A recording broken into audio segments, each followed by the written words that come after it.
আসসালামু আলাইকুম। আজকে 2 দিন ধরেই অবস্থা অনেক খারাপ, গলায় বুঝতেছেন। তো যাই হোক, কালকে সন্ধ্যা থেকে আবার আপনাদের ভাইয়ারও জ্বর।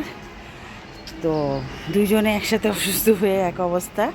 তারপরেও বাগান প্রেমী মানুষদেরকে নিয়ে সমস্যা, কারণ সে গাছের চিন্তায় অস্থির। তো কী আর করা, এই যে তার সব কিছু নাকি হয়ে যাচ্ছে, পানি শুকায় যাচ্ছে, বৃষ্টি হয় নাই, পানি দিতে হবে।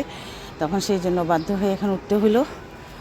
এই তো ঢেঁড়স সব ধরে আছে, বড় বড় হয়ে আছে, এগুলা পারতে হবে। তুমি ধরো, আমি পারি।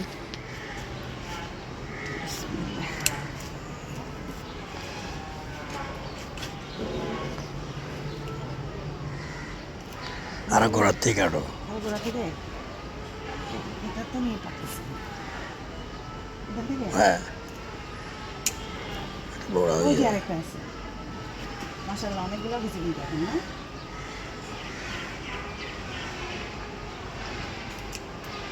ওই যে মিষ্টি কুমড়ার ভিতরে একটা।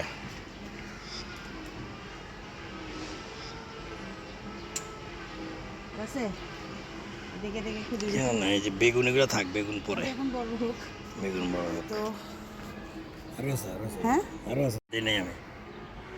দিছি, এখন দিছি। না আছে আছে। না, ওই যে নিচে পড়ছে, ঝরে গেছে।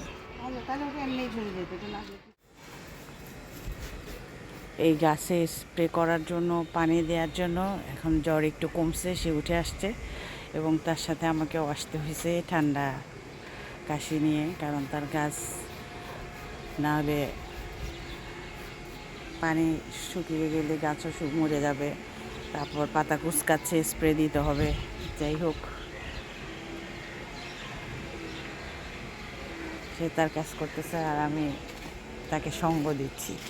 এই যে মাশাআল্লাহ, বেগুনগুলো বড় হবে। এটা মাটিতে লেগে আছে, যে বেগুনটা সরাই দিবা না একটু? ওই যে ওইটা, দাও না, ওগুলো কি বাইরের সাথে দিয়ে দাও না তুমি? আমার হাতে ঝুড়িটা সহ তো।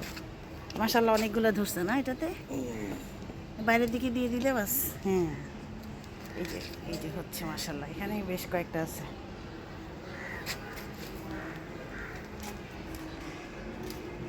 ওই যে একটা ঢেঁড়স, দেখো কি অবস্থা। ওই রে। হ্যাঁ, দেখো তো শক্ত হয়ে গেছে নাকি এটা। এই যে কাঁচি, কাছে দিলে তো হবে না। ওটা কি বেশি? কোথায় কোথায় সব গাছের ভিতরে ভিতরে গাছ লাগাচ্ছে, সেখানে সেখানে ধরে থাকে। খুঁজে খুঁজে আমরা একটা একটা করে এরকম উঠাই। এই তো এইভাবেই আমাদের দিনকাল চলছে। সবাই ভালো থাকবেন, আমরা যেন সুস্থ থাকি, কারণ বাচ্চারাও কাছে থাকে না, সবাই ওরা বড় হয়ে গেছে, ঢাকা থাকে। তো দুইজন, আমরা এখন দুজনে যদি অসুস্থ হয়ে পড়ি, তখন কিন্তু ঝামেলা হয়ে যায়। কিছু বলবা? আমার দলের জন্য সবাই দোয়া করবেন। আমরা জিতে গেছি। তো ভালো থাকবেন সবাই, আল্লাহ হাফিজ।